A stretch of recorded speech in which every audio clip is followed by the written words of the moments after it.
In today's video, I'm going to teach you how to enable Firebase Cloud Messaging, FCM, and generate a secure Firebase Admin SDK private key.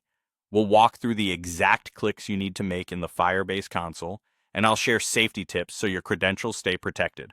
By the end, you'll have a JSON service account key downloaded and the peace of mind that it's configured correctly.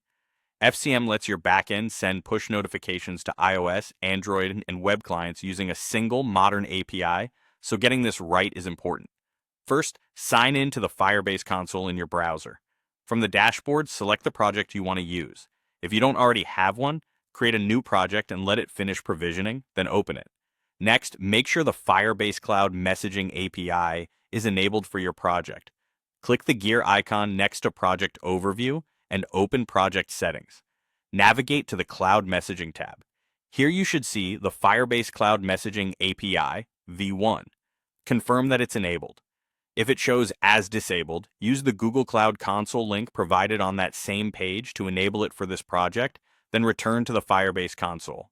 This API is what authorizes your server to send messages through FCM's v1 endpoints, so it must be active. With the API ready, it's time to generate the private key file used by the Firebase Admin SDK for server-to-server authentication. Still in Project Settings, switch to the Service Accounts tab. In the Firebase Admin SDK section, set the language to Java, or choose your preferred backend language. The choice here doesn't change the contents of the key file. It's simply for displaying sample code snippets. Click Generate New Private Key. A confirmation dialog will appear to remind you that this key grants administrative access to your Firebase resources. Click Generate Key to confirm.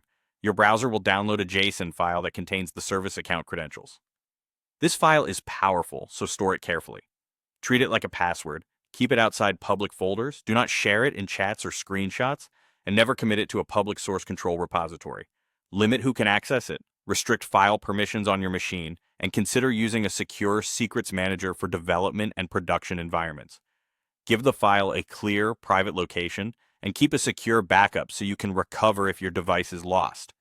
If you ever believe the key may have been exposed, revoke and regenerate it from the same area. That's it. You've signed in, enabled the FCM API v1, generated a Firebase Admin SDK private key, and learned how to store it securely.